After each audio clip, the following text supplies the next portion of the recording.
So for number 23, they want us to take the area bounded between these two curves and revolve it to about the line x is equal to pi. So I've gone ahead and I've drawn, not drawn, but in this case, taking a screenshot of the graphing calculator, right?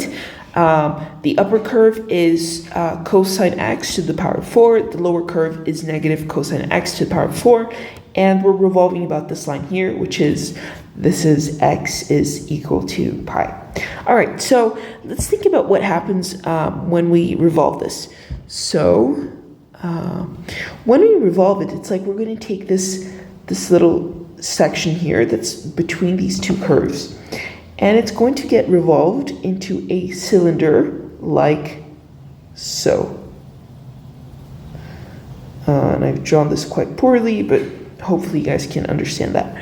So when we draw the cylinder, right? And just think about adding all these cylinders. For example, here I would have a bigger cylinder, and so on. Let me just remove that so it's not too messy. All right, so think about adding all these cylinders, right? And we're adding them from negative pi over 2 to pi over 2. And each of these cylinders, if we think of it as an infinitely thin sheet of paper, right? This is way shorter, but hopefully you guys get it. That gets wrapped around the, actually, I'll draw that a little bit longer so that it makes more sense here. Yeah. So think of it being like an infinitely thin sheet of paper that gets wrapped around the line x is equal to pi. And now this does have an area, right? An area in terms of x. And the reason that it's in terms of x is because the further and further that we go along the x-axis to the left, we can see that the base is going to get much bigger, right? It's going to be a much wider cylinder. So it definitely does change as a function of x, and we just need to be able to express that. So we're going to say here that the volume is the sum from negative pi over 2, which is where the first boundary is, to positive pi over 2. So negative pi over 2 to positive pi over 2 of ax dx, right? And all we have to do now is find this area here as a function of x. And remember that the area is base times height. So the first thing that we're going to do here is find our height.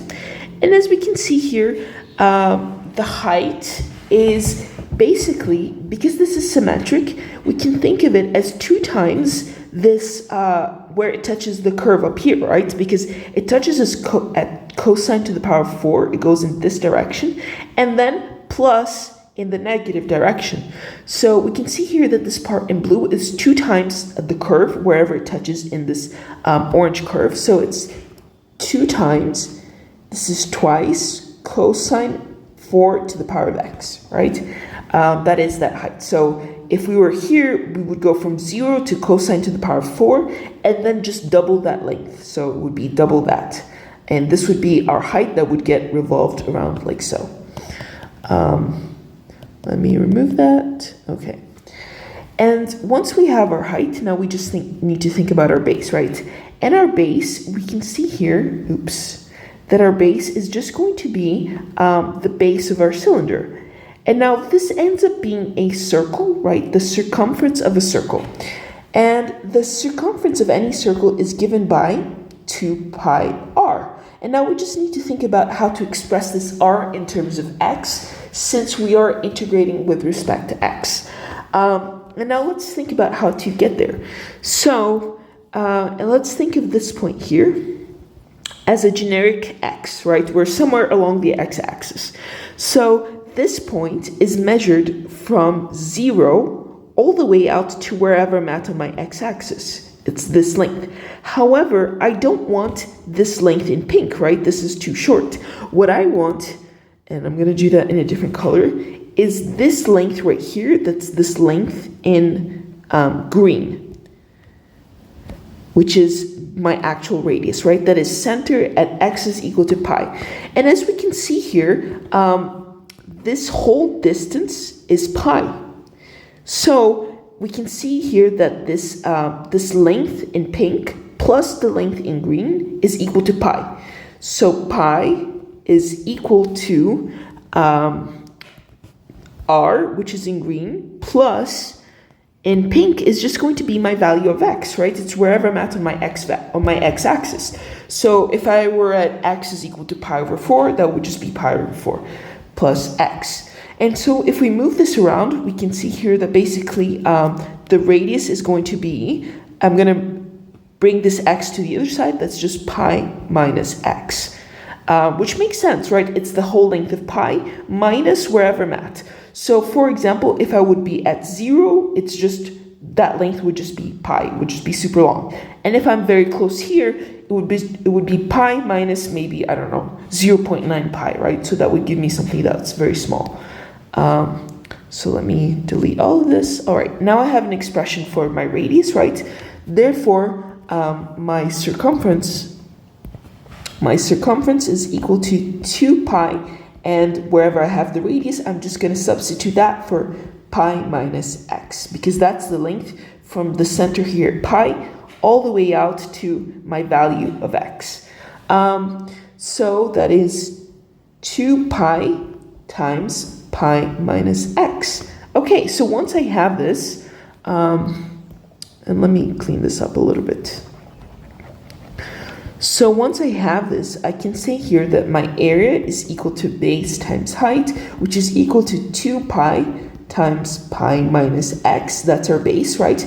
Times our height, which was, as we said, 2 cosine to the power of 4x, times 2 cosine to the power of 4x.